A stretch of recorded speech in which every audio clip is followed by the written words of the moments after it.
My cheating wife's affair partner exposed her and begged for help. He got the ultimate revenge on both. My name is Dave, and I'm 55 years old. I own a garage, and what sets it apart is that I built it from the ground up. I began working at 18 under my uncle, and after saving for 7 years, I started my own garage. The early years were challenging, and I worked tirelessly to make it successful. Over the next 30 years, it grew into what it is today. Did I fall in love? Yes, with Jenny. I met her at an auto show while she was still in university. We instantly connected, exchanged numbers, and decided to meet again. Since we lived in different cities, our communication was limited to phone calls. Several months later, we reunited, and this time our meeting ended at my place. It was a special moment because it was her first time. A few months later, Jenny faced financial challenges after losing her parents and jeopardizing her university fees. I knew she was the one for me, so I stepped in, using my savings to support her studies. She was deeply moved and hugged me, overwhelmed with gratitude. 5 years later, Jenny moved in with me and secured a job as a lawyer at a local law firm. On a beautiful Sunday, we went hiking and reached the hill's summit after 3 hours, enjoying a panoramic view of the city. Unexpectedly, Jenny got down on one knee and proposed to me. I was surprised but happily accepted. She gave me a ring, signifying that we were now committed to each other forever. We got married 3 weeks later in an intimate ceremony. Over the next 20 years, our life was fulfilling. We welcomed 2 children, Maria, 19, and James, 18, both of whom are now independent, with Maria pursuing her university education and James serving as the lead guitarist in a local rock band. With our kids out of the house, I was content with my life. I had never pursued higher education and had been perceived as a tough guy, which didn't bother me. However, things began to change with Jenny. After 20 years of marriage, I knew her inside out, including her thoughts, behaviors, and even her deceptions. She started working late frequently at her new job, which she had taken up a year ago. The position came with more money and glamour, and her new boss, a famous lawyer known for high-profile court cases, was someone I didn't particularly like.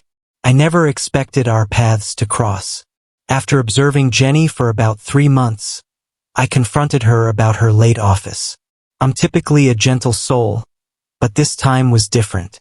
She had never seen this side of me. After about 20 minutes of intense questioning, she finally broke down and confessed. She confessed to having an affair with her new boss. I had a straightforward question: why? I told her, "You married the same man I was 20 years ago. I haven't changed or upgraded. I wear modest clothes, have a rugged appearance, and may not fit society's standards. But I've always agreed to your desires, acted as a husband, and provided for our family. You want someone better, someone you can proudly introduce as your equal. You're looking for a dominant alpha male." I gazed at her and inquired, "Are you leaving our 25-year-long marriage just because I don't fit into your social gatherings and don't dominate or mistreat you? Does that make me a bad husband? I put our 2 kids through college and supported your journey to becoming a lawyer, and now I'm not good enough?" She attempted to assert herself, saying, "You should understand and accept this situation. I'll be with my new lover, and you should too. If you don't, I'll divorce you and take away everything you've ever worked for. I'll strip you of everything, trap you in legal battles, and make you spend your life in court and on the streets. I'll even take away your most prized possession, your garage, which you've built over the years. So prepare yourself." I leaned back in my chair and chuckled, telling her, "You think you can initiate a legal process and take everything away? Good luck with that." She attempted to speak, but I didn't let her and left the house.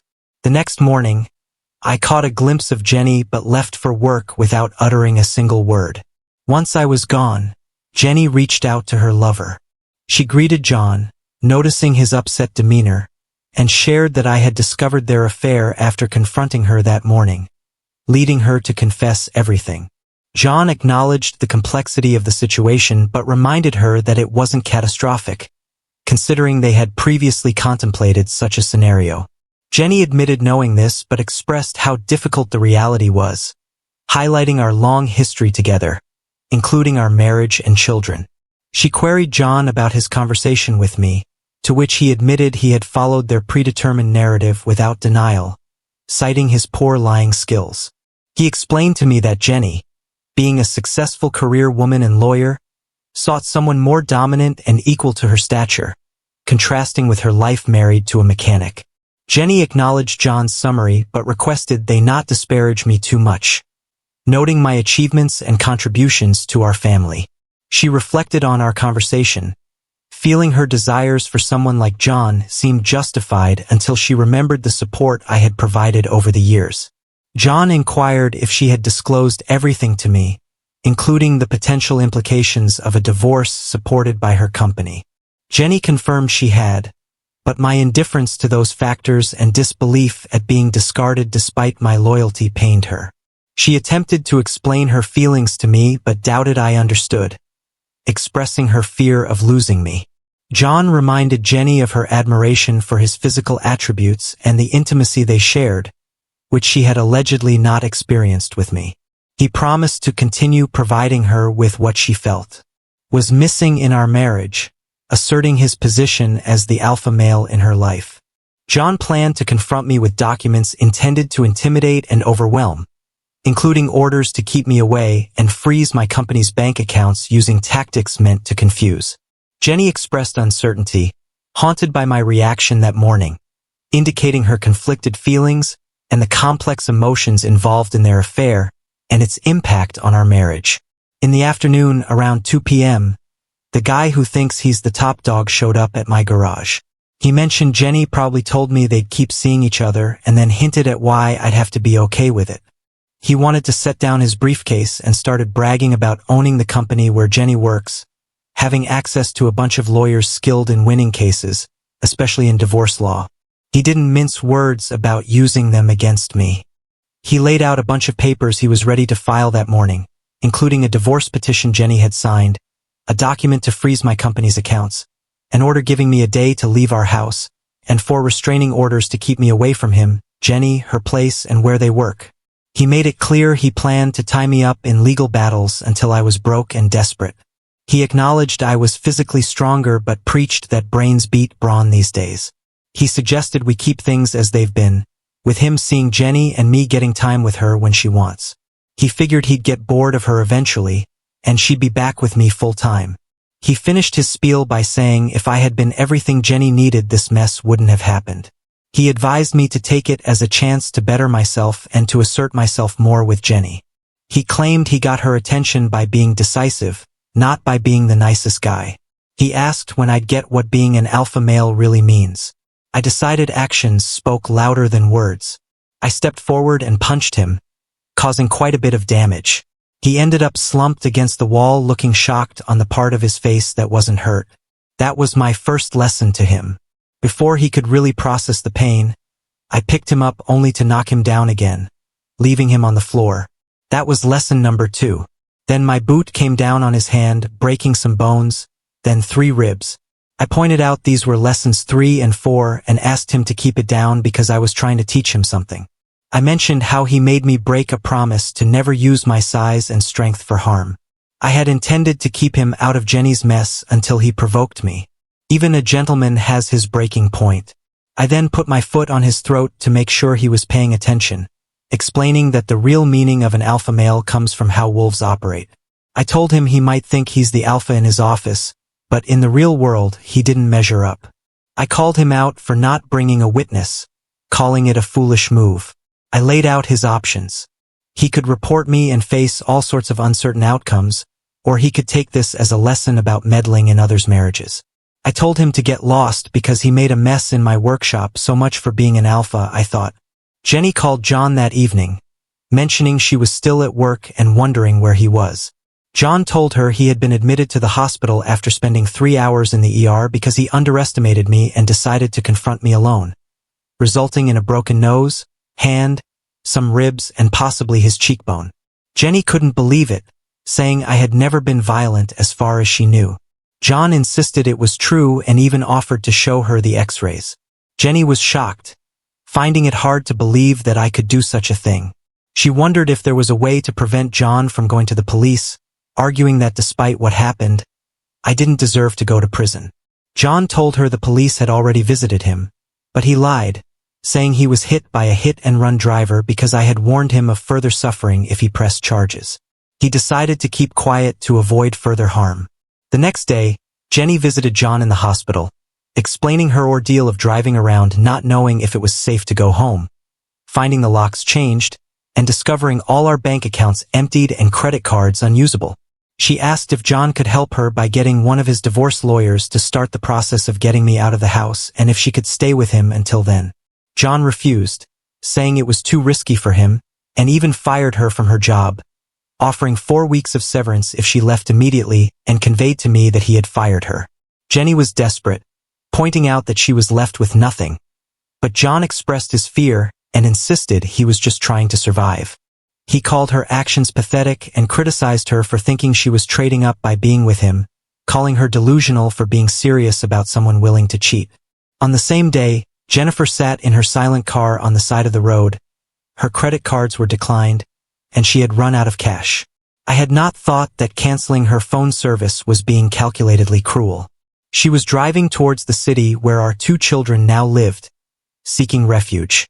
In all the years, they had never let more than an hour pass before responding to her messages. She had started calling them that morning after 10 a.m., checking her messages again. She found none. Jenny sighed, grabbed her useless handbag, and stepped out of the car. Straightening her skirt, she walked to the side of the road and stuck out her thumb. I approached in a beat-up van and couldn't help but smile as I saw the lone woman on the side of the road. I wouldn't describe myself as an alpha male. Even I knew that loners could never be described that way. Apex predators hunt alone. I stopped the van near her and she looked shocked. She seemed to consider running, but her body refused and she stood there frozen. I climbed down and asked her to get in. "We need to talk," I said. She got in and I told her to prepare the divorce papers, no alimony, no share of my assets. "Everything I own stays with me. Everything you own remains yours, including all the jewelry I bought for you, which you will return. You can state any reason you want for the divorce. I don't carry as long as you're out of my life. After the divorce is finalized, you'll leave town and never look back. You may talk to my kids and meet them in my absence, but only if they want to meet you. Your belongings will be packed and ready for pickup from the house by 10 a.m. tomorrow morning. You must come and pick them up. If they're not picked up by a.m., they will be destroyed. Is that clear?" She nodded and I inquired about when I could get the papers. She mentioned it would take a week, and I insisted it should be on my desk within the next 5 days. She nodded again. As I looked at her, she appeared as if she had seen a ghost. I smiled, asked her to leave, and then drove away.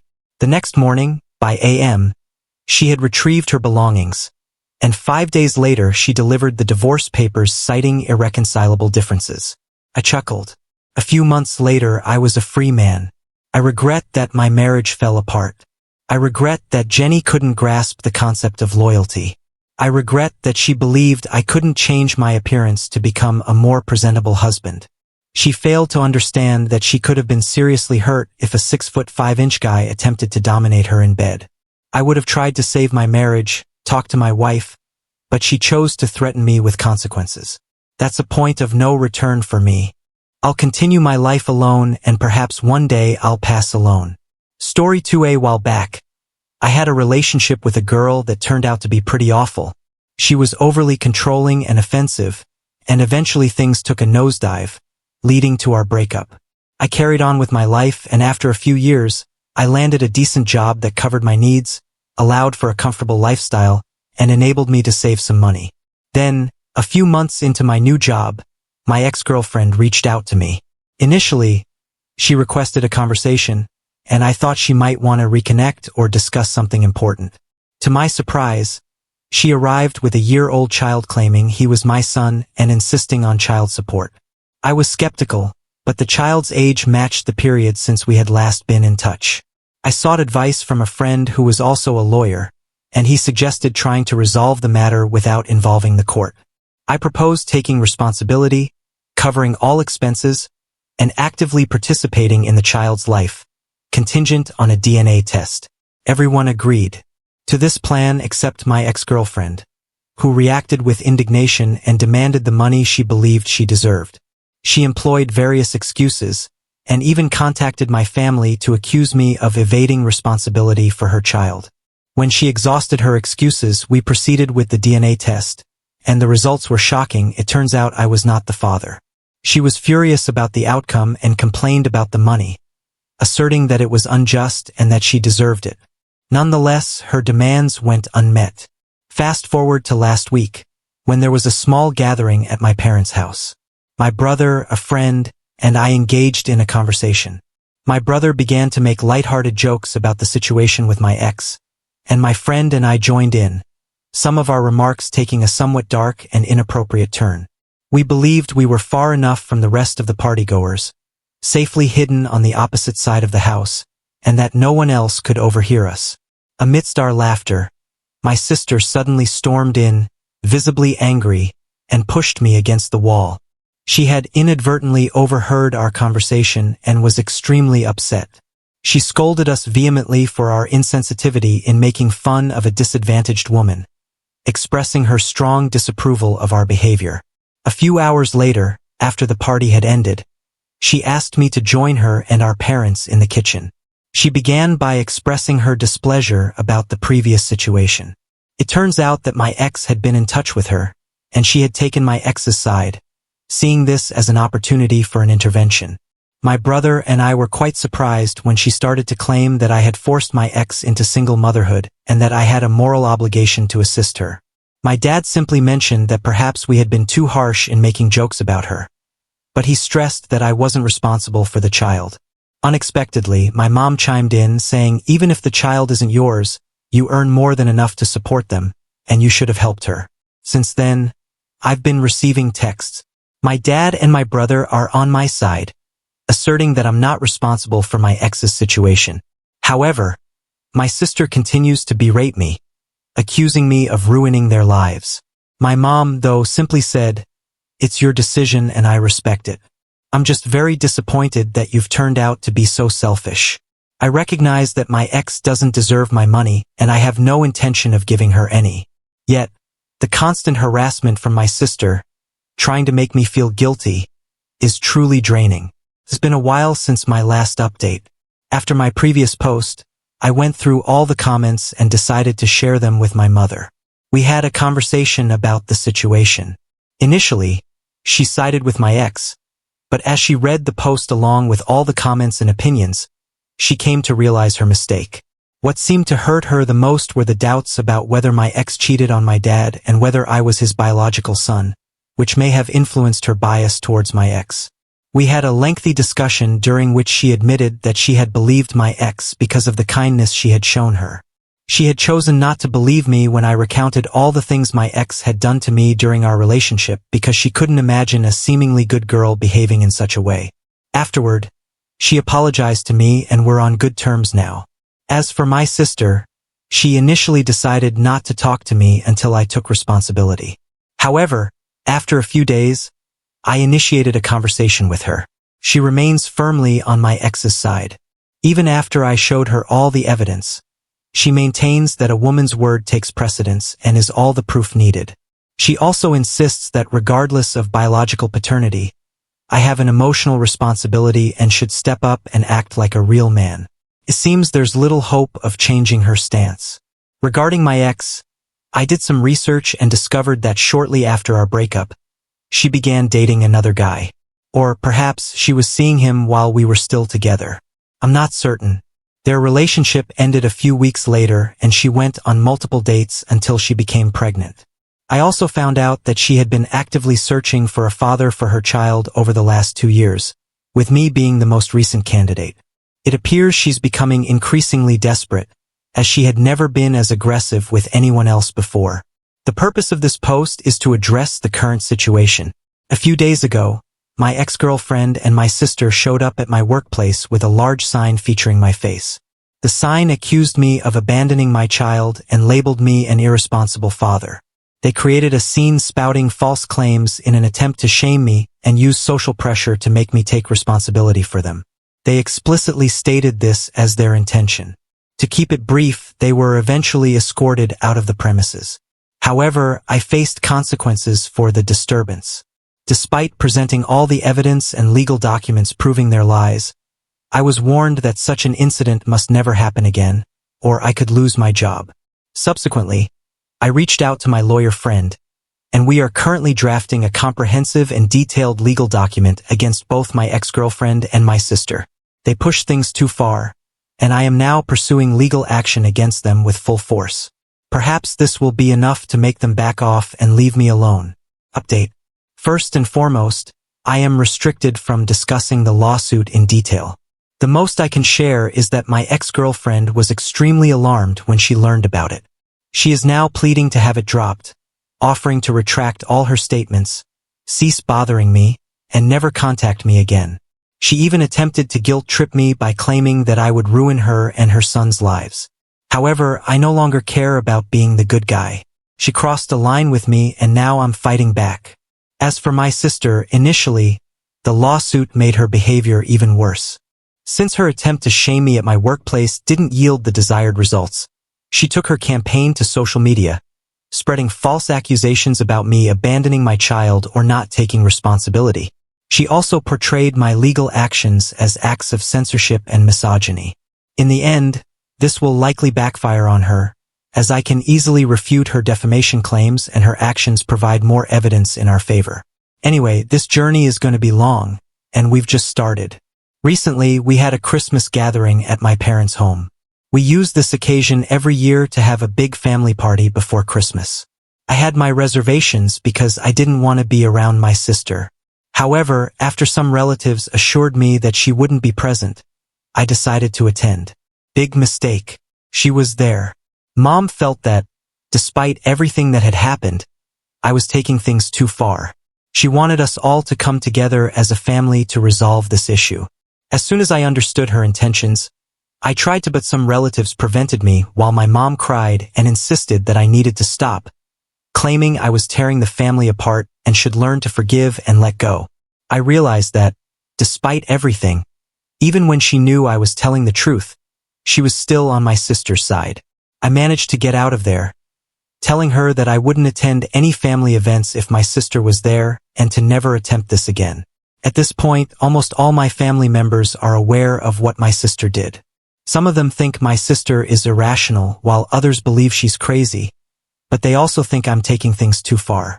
A couple of days ago, Mom invited me to spend Christmas with them.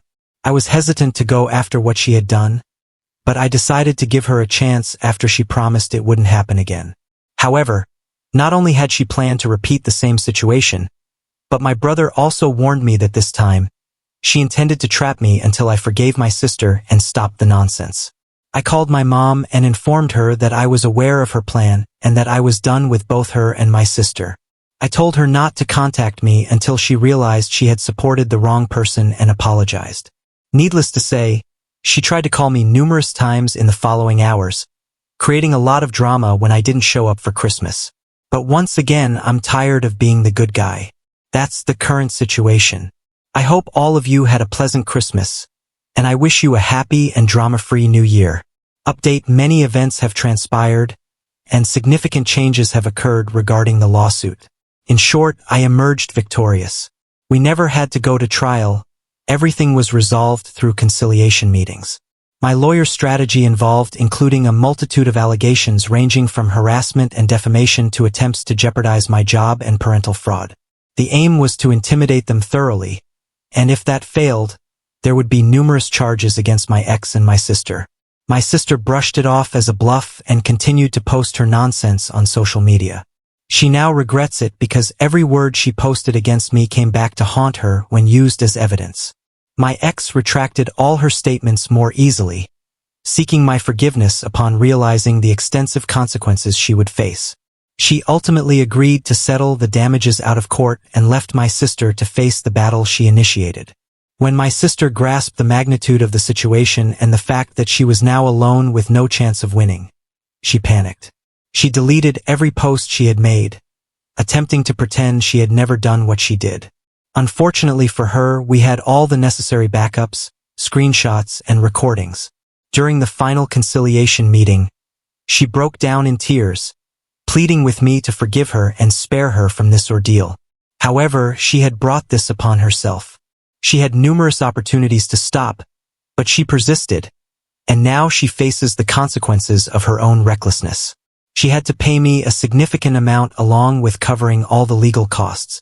My mother assisted her in making the payment, but now she carries a substantial debt as my dad demanded repayment over time. For a few months, she held resentment toward me for my actions. However, we eventually had a conversation and began to repair our relationship. It remains strained, but it's gradually healing. She confessed that initially she believed she was fighting for a just cause, defending a needy woman. In her mind, she was convinced she was doing the right thing, influenced by her friends who encouraged her to fight on, face me, and ensure I fulfilled my obligations. She thought she was fighting for the sake of other women. These ideas were supported by her friends, who cheered her on and urged her to stand up to me. But when things became too real, and she realized there was no way she could win, all those friends disappeared. My ex abandoned her, and those who had offered their support wished her luck and distanced themselves. She had no choice but to surrender, so that's how things concluded with them. And for those who suspected, no, my sister and my ex were not in a romantic relationship. I have no idea where my ex is, and I couldn't care less. She paid her dues and disappeared, and I sincerely hope to never cross paths with her again. Some individuals have accused me of going too far with her, with some even labeling me as a monster for ruining a single mother who was already facing difficulties. Others have criticized me for not being loyal to my family by taking the issue this far, instead of resolving it within the family. At this point, I've reached a stage where I no longer care. My mother, throughout the months that the conciliation process unfolded, my mom sided with my sister on numerous occasions. She attempted to persuade me to stop, ranging from asking me to let it go, to trying to guilt-trip me using every means possible. She even threatened to disown me, claiming she wouldn't consider me her son anymore or separate me from the family. However, in the end, she couldn't follow through with her threats and remains resentful. Throughout those months, and even after everything concluded, I kept wondering why she acted this way, consistently favoring everyone else's side over mine. So, after receiving advice from multiple people to do so, I finally took the following step, the DNA test. After discussing it with my brother and dad, we all agreed that my mom's behavior was highly unusual. Due to everything she had said and implied, my dad grew increasingly suspicious, to the point where he was certain she had done something. After a heartfelt conversation, a few tears, and a promise that, regardless of the test results, my dad would always be our father, we decided to proceed with the DNA test. It confirmed that both my brother and I are indeed his sons. My dad felt a profound sense of relief, but was subsequently overwhelmed by embarrassment for ever doubting his wife's loyalty. He was deeply ashamed of his suspicions, so we collectively decided to apologize to her for our actions.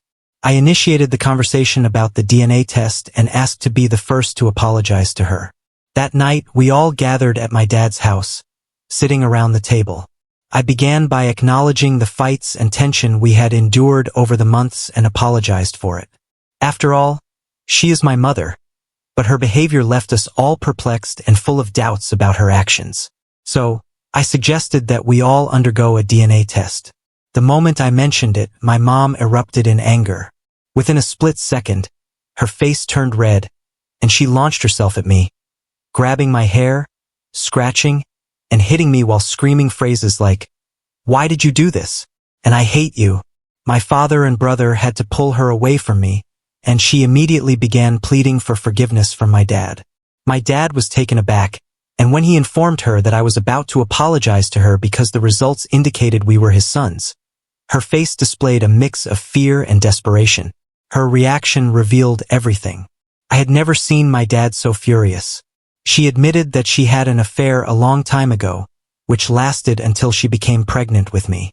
She was uncertain whether I was my dad's child or her lover's because they rarely used protection, and she allowed him to ejaculate inside her multiple times. All these years, she carried the doubt of who my real father was and intended to keep this secret forever. However, she exposed herself now, and suddenly everything became clear. This was why she had always treated me poorly, always prioritizing everyone else's opinions over mine. Dad threw her out that night, and in no time the whole family was aware of the situation. We informed them in case she tried to spread any falsehoods, which she detested.